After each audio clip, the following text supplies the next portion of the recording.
This episode is sponsored by Girls Can Crate. Girls Can Crate is a unique subscription box inspiring girls to believe that they can be and do anything. How do they do it? Like us, Girls Can Crate believes that real women make the best heroes. And every month they deliver them to your doorstep. This episode is also sponsored by our patrons, Tracy Newman, Craig Williamson, Jessica DeMarco Jacobson, Erin Patterson, Jill Harrigan, Chantel Oliver, Ellen Gross, Jamie Lang, Mandy and Virginia Booty, and Monique Harris-Pexato. You can become a patron too at our website, What'sHerNamePodcast.com, and even get your own shout out in a future episode. We're also very excited to announce the launch of our very first What's Her Name Women's History Tour. If you would like to join us in England next fall, check out our website at What'sHerNamePodcast.com and get more information.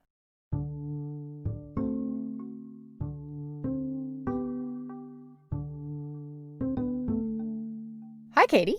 Hi, Olivia. I want you to think about some people who made really important contributions to science. Who are some of the people that you think of? Well, first I just think of Tycho Brahe because he wins because he had a silver nose. Right, that's valid, obviously. Marie Curie. Einstein. Newton. Emily du Châtelet. Of course. Oppenheimer. Is that a contribution? I don't know. All of these people, when we think about people who contributed to science, tend to be people who discovered stuff. Yeah. They brought new information to the world. Yeah. But what if I told you that possibly the person who made the biggest contribution to science in the 19th century was a woman named Jane Marcet? Ugh, how come I've never heard of her? I know. Oh no, is she one of those who did all the things but the husband got all the credit? No. Thank goodness. Jane Marcet was not a chemist. She was not a physicist. She was not an astronomer. Biologist. Nope. Zoologist. Nope. Naturalist. Nope. Natural philosopher. Nope. Mathematician, then. She was not a mathematician. Jane Marcet did not make scientific discoveries. Okay. Jane was a woman who loved learning things and thought that everyone else deserved a chance to learn stuff too. I love her. She is probably more responsible for the scientific education and scientific understanding of several nations than any other person. Cool. When we think about scientists, we always think about the people who made the big discoveries and changed the world. But our guest, Miranda Nesler, makes a very compelling argument that there is more than one way to change the world.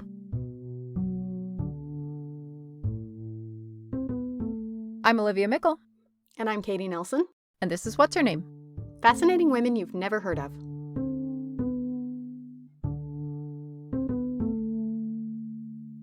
My name is Miranda Garno Nesler, and I'm the Director of Women's Literature and History at Whitmore Rare Books in Pasadena, California.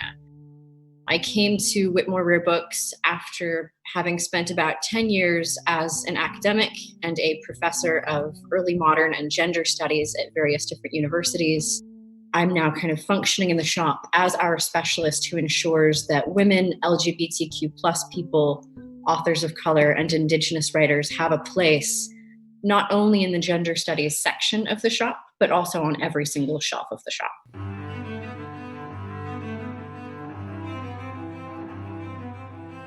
Jane Marcet was the most prominent of what Miranda Nesler has termed citizen scientists.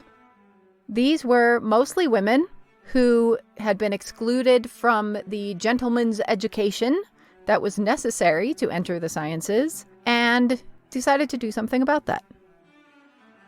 One of the things that I started to notice is that a lot of focus was being put initially on women who had done work that was recognized as science like a man. And I do that in absolute scare quotes because I don't believe that that's actually representative of it.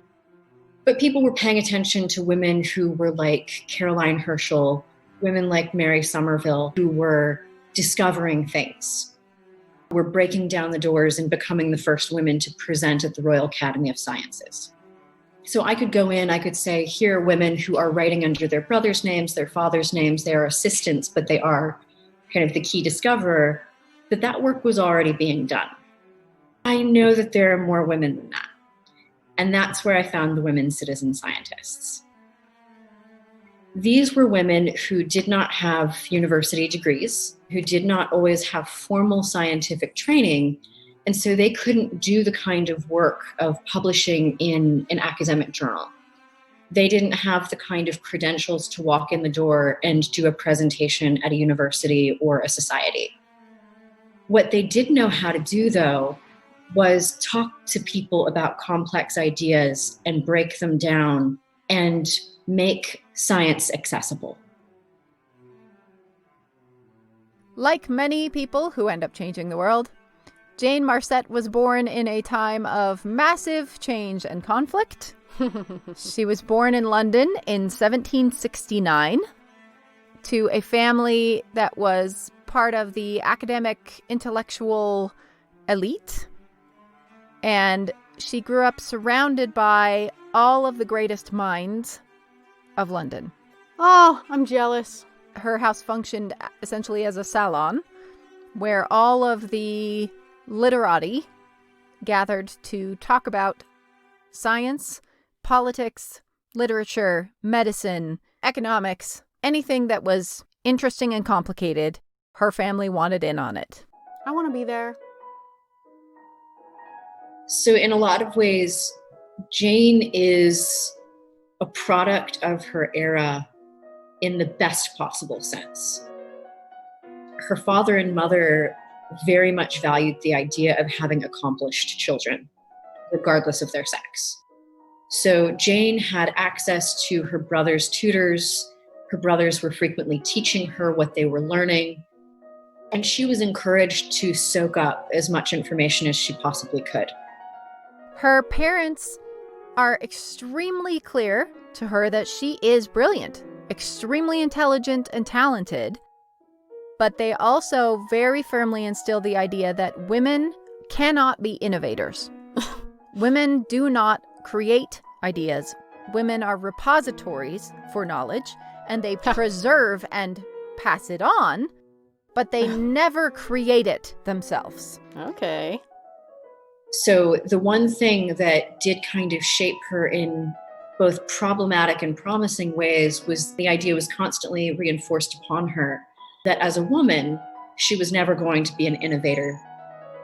That a woman who was smart, the best she could do was be a repository of those things, rather than someone who takes them and pushes them into breaking new ground. Okay. So she's like a biological archive. Yeah, she's a really good encyclopedia. Okay. This is the era that they invented the encyclopedia. Jane's mother dies when she's 15 years old. Her brothers are grown and are out creating lives of their own. And for Jane, this means a number of things. It means that she becomes in charge of running a household, which at the time was a lot like running a business. She's also in charge of the social life. She and her father develop a very companionate, very loving, very supportive partnership because her father loves surrounding himself with any kind of intellectual richness. She is the life and soul of these salons. She is known as the Sparkling Wit. But she is becoming more and more aware that she is not able to keep up with these conversations. She is every bit as intelligent as they are, but she doesn't have access to the education and the information to be able to understand what's going on. And she is getting increasingly frustrated at first because she feels that she's failing in her duties as a hostess. Because if she can't understand, how is she going to facilitate these conversations if she doesn't understand the words that these physicists are throwing around? Yeah.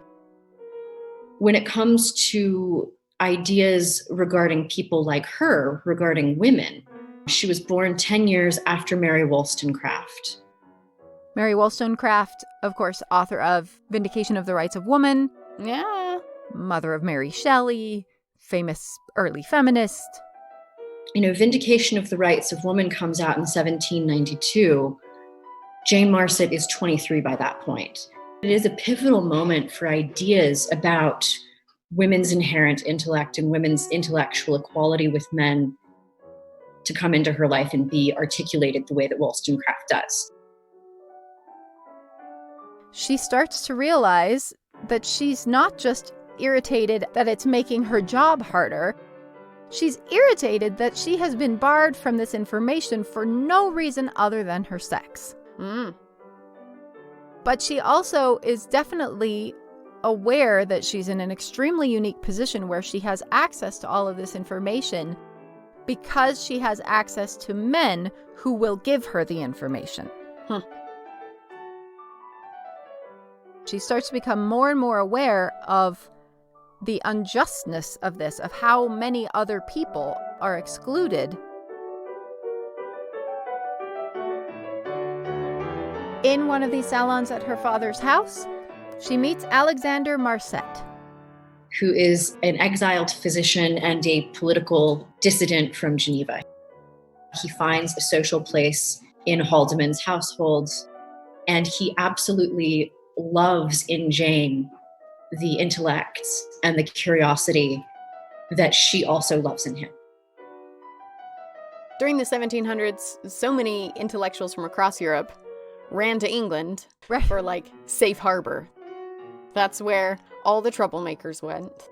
And they all hung out in Jane's parlor. Aw, I'm so jealous. He really appreciated her mind, her intellectual curiosity, and he respected her as an intellectual instead of just as this sparkling hostess who everybody loves. Well, that reminds me of Margaret Cavendish. Yes! I said exactly the same thing. And it's the exact same pattern. Every single step of the way, he is her biggest cheerleader. Oh, he is right there supporting and encouraging her to do the work that she ends up doing. See, in every era, there's smart women and supportive men. It's a thing. We know, we married ones. Go find one. And so she winds up finding a companionate marriage with somebody who wants her to be present in his intellectual life and who wants to kind of mutually challenge each other to be better at what they're doing. So as she moves from the Haldeman household into creating her own household with Alexander, they have the opportunity to continue pulling in these types of politicians and artists and intellectuals. But he also is somebody who she talks to about her frustrations. She admits that she feels out of water and inferior when talking to these men. They begin to consciously invite women to their salons. They make sure that the most prominent blue-stocking scientific feminist minds are included in their parlor conversations. Cool. So that she has this kind of varied space. It's not just intellectual men. She's now in the presence of women who are also intelligent and making a push for equal education. They know what it's like to have been shut out of that education and to be struggling to keep up while being every bit as brilliant. And so they can shift the conversations around in ways that she will be able to participate.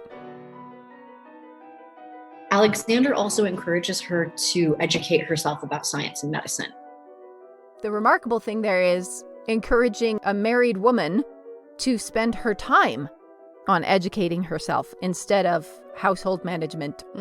This is not what you're supposed to be doing with your time. But as Jane Marcet embarks in earnest on this campaign of self-education, she realizes very quickly that there's another major roadblock in her way here. There are no textbooks at the level that I need them to be. All of the textbooks for science and medicine presume that you had a gentleman's education. They presume that you were taught throughout your youth by a private tutor and that you have the core level of scientific knowledge. And there's no books that start at an elementary level. She literally cannot access this information without other people feeding it to her. Once again, she is made very aware she has a husband who can teach her these things. She has a parlor full of famous scientists who are thrilled to explain things to her. But she is becoming more and more aware of how impossible this process would be for almost everyone else. And she starts to wonder, what could the world look like if anyone who wanted to could access this information? Yeah. Who are we leaving out of the conversation? It'd be an enlightened world. Think of all of the brilliant minds that are being shut out and that we are all losing simply because they didn't grow up rich. Yeah.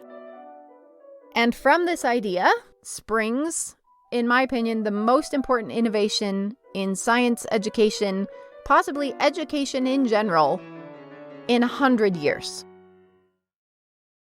Let's pause for just a second to thank our sponsor, Girls Can Crate. Maybe you're looking for experiences for your kids this holiday season instead of stuff. Girls Can Crate delivers a monthly package to your kids that teaches them about a real woman who changed the world. Every crate features an inspiring woman and her own unique story of why she's awesome, a 28-page activity book, plus everything you would need to complete 2 to 3 hands-on STEAM activities and more. Girls Can Crate teaches girls that they can be and do anything. It really is inspiring, exciting, and just the thing to get you through the rest of these crazy quarantine times. And they would make an amazing gift. Go to girlscancrate.com and use the code HERNAME, all one word, to get 20% off your first month's crate on any subscription that you order. Try it out now.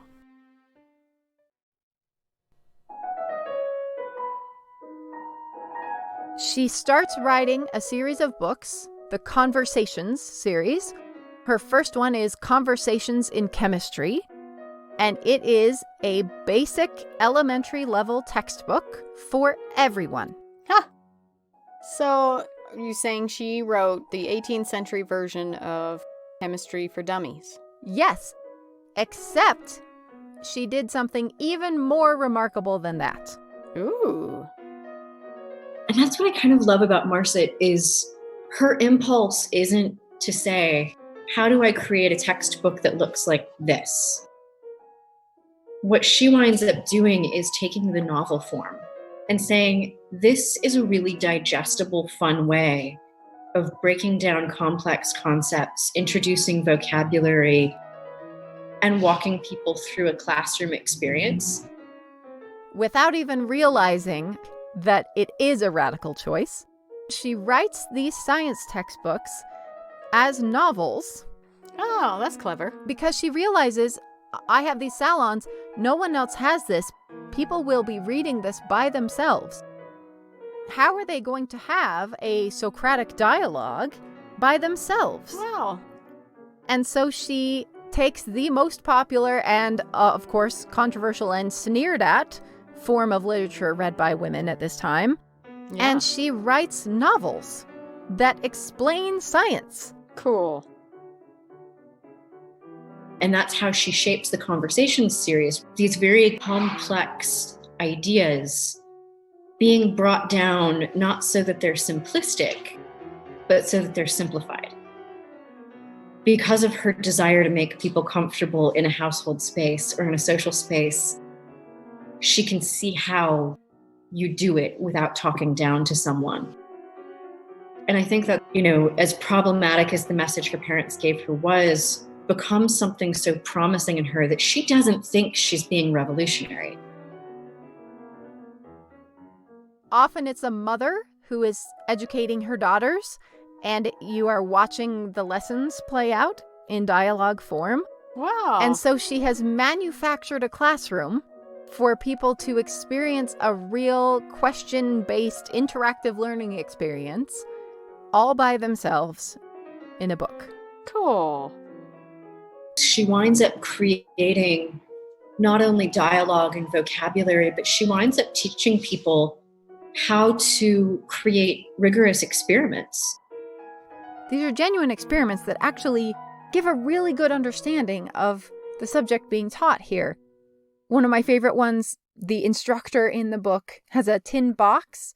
Each side of the box has a different surface. So one side has been sanded and one is all rusted and one is covered in soot and one is really highly polished. And the teacher in the scene fills the tin with hot water and then uses a mirror to reflect the heat onto a thermometer from each different side and gets 4 different readings. So they're showing how the exact same metal with different treatments will reflect heat completely differently. This is a completely real experiment that people could replicate in their own home. Cool. She knows that many of these women are going to be tasked with educating their daughters. Yeah. And she can revolutionize what these girls are learning by giving these mothers access to materials that they can teach from. Cool. These books are a sensation. They are so wildly popular that when the women's colleges, women's seminaries finally start opening in the early 19th century, they use these as the textbooks. These are the only beginner textbooks for almost all of these topics. So how many did she write? Lots. Dozens of books on all kinds of scientific topics, chemistry, natural philosophy. She's covering all of the major centers of science. They are some of the best-selling books of the century. Cool. In fact, they're so widely known that they get referenced in other famous works of literature. The governess in Henry James's Turn of the Screw just sort of offhandedly compares one of her students' textbooks to those of Mrs. Marcet. Yeah. Cool. They were the shorthand standard for talking about scientific education for a generation. And as the Education Act comes in England and all male children, at least, are guaranteed an education now, these become the science textbooks for the nation. Huh. Her books literally educate an entire country. Wow. What power. It's a huge influence. It's an incalculable influence. Yeah. And this generation that takes control as the Victorian age rises grew up with Mrs. Marcet's books. She was their educator. She taught them not just science. She starts with science, but then she branches out. She starts writing books on political economy. She writes books on all of these complicated subjects in ways that beginners can understand them and join the conversation. Cool. She is also reinforcing the idea of knowledge for knowledge's sake.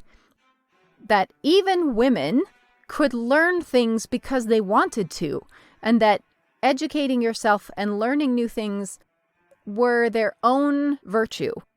Every single book, there is usually a girl student who says, I just don't think girls should have to learn this stuff. When am I ever going to use this? And every time the instructor in the book carefully explains, yes, there are reasons, but there's also very carefully planted the idea that learning things is good. And that's remarkable for girls entering a Victorian era that are so hyper-focused on female education as a utility for the males around you.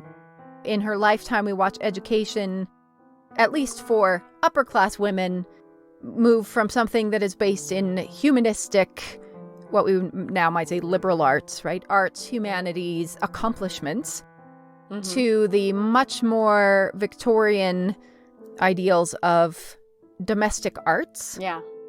Educating girls to be a good wife and mother rather than to be an educated human being.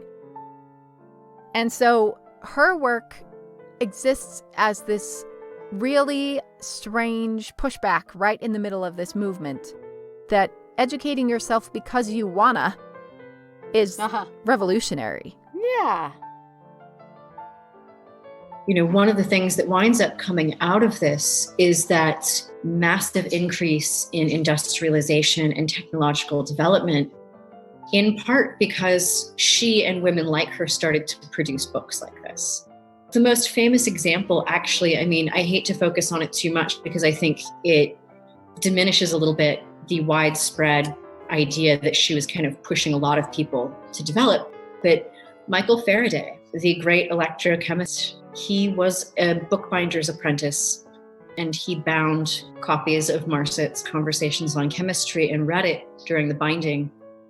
And he always credited her with turning him into a scientist, because it was the first time that he realized it wasn't that he lacked the intellect, it was that he lacked the vocabulary. And my favorite part of this is that in the later editions of Jane Marcet's books, she was constantly updating these books too. She didn't just let them go out of date. As new discoveries happened, she would update these books for new editions. And in the final editions of her books, Michael Faraday's works are covered. So he goes full circle from becoming a scientist because he read this book to being featured in the book that launched his career. Oh, I just absolutely love it. Really, you cannot calculate the impact on the future of her entire nation and on the world. yeah. That is the Enlightenment in a nutshell. Right there. She's at the right place at the right time, spreading knowledge to everybody to change the world. Yeah. Love it. And as Miranda Nesler points out, this entire educational revolution springs out of not just her innovation and her curiosity, it springs out of her empathy. She didn't just say, I feel isolated and left out of these conversations. I shall educate myself so I can sparkle. She says, I feel left out of these conversations. I bet everyone except the gentlemanly elite feel left out of these conversations, and I'm going to do something about it. She doesn't leverage her privilege to climb to the top of the ladder. She leverages her privilege to open the back door. She can do what she does because she's both the ultimate insider and outsider. If she were fully one or the other, she couldn't have accomplished what she did. And the reason she can see that is because despite her privilege, the one area that hinders her is her sex. And so she's always, to some extent, outside. And I think that this really taps into a quality that I think, again, gets underrated when we talk about women heroes, which is the fact that she's incredibly empathetic. She is in the room and she can see that the only way in was to have a title and a university level education. And I think that the thing that she really does accomplish is that back door. If you can't come in past those guards there, you can come in through here. Once you're in the room, nobody cares how you got there. We just have to get people in the room. Yes. Mariah Edgeworth, who was about as original a bluestocking as you can be, wrote about watching Marcet, where she says you watch her walk through a room, and at first it seems like she doesn't talk that much. She listens to everything everyone says, and she asks follow-up questions and question and question and question. And I think someone like a man who feels threatened by assertive women see this as a weakness, when actually it's a great strength, because she doesn't seem to be putting herself in a position to buck the system. She's just asking questions of people who know more. But that is the very way that you buck the system. And so she does it in this really kind of beautiful way. She never does things that make people feel threatened.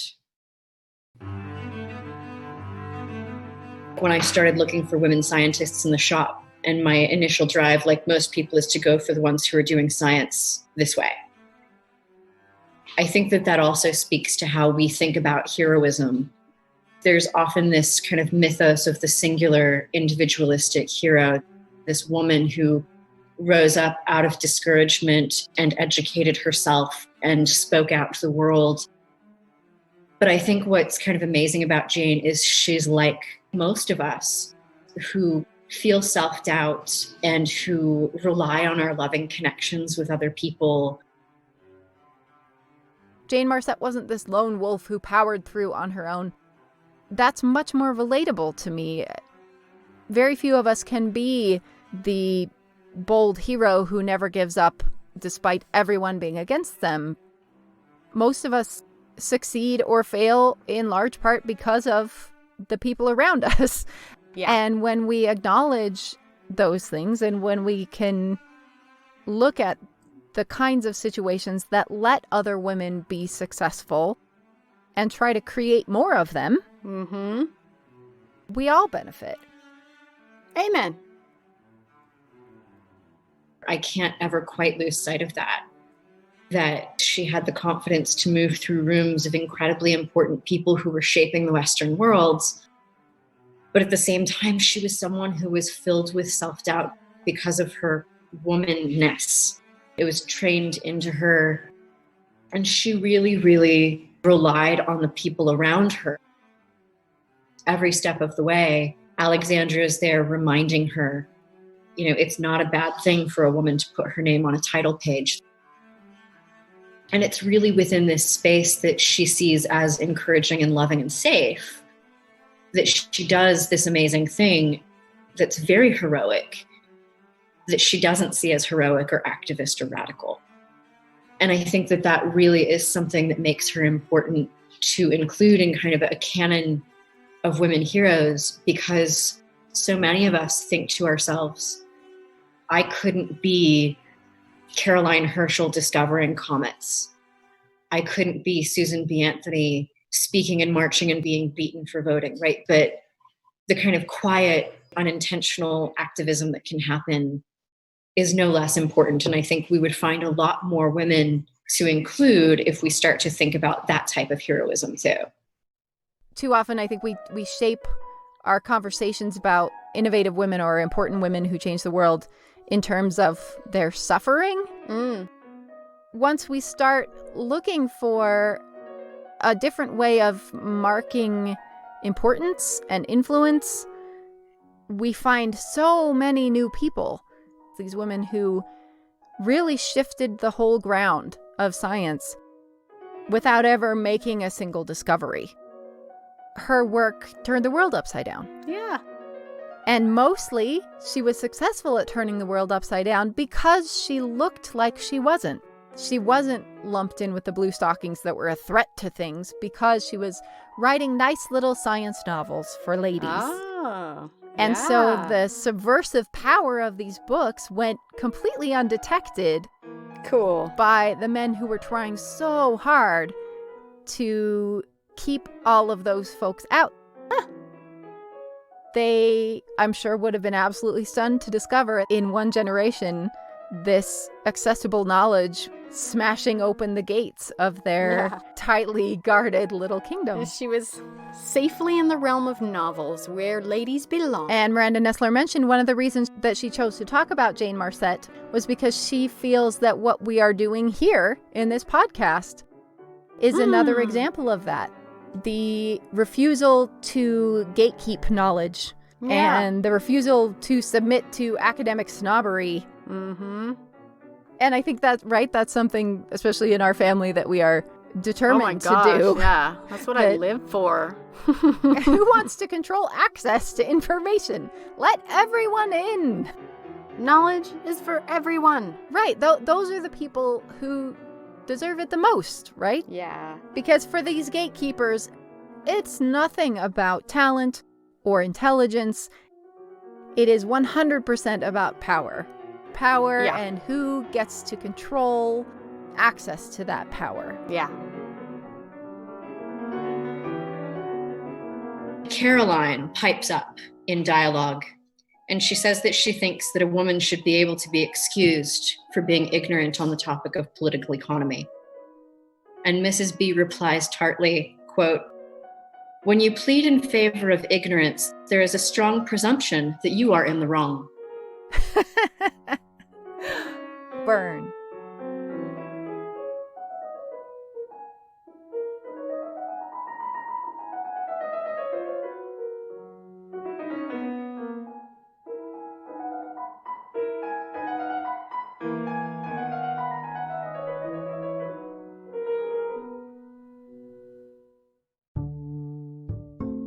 Huge thanks to Miranda Nesler. If you'd like to learn more about Jane Marcet or find links, photos, resources, and more, visit our website at what'shernamepodcast.com. Music for this episode was provided by John Michel, Nico de Napoli, and Amanda Setlik Wilson. You can also follow us on Instagram, Twitter, and Facebook, where we post lots of photos each week.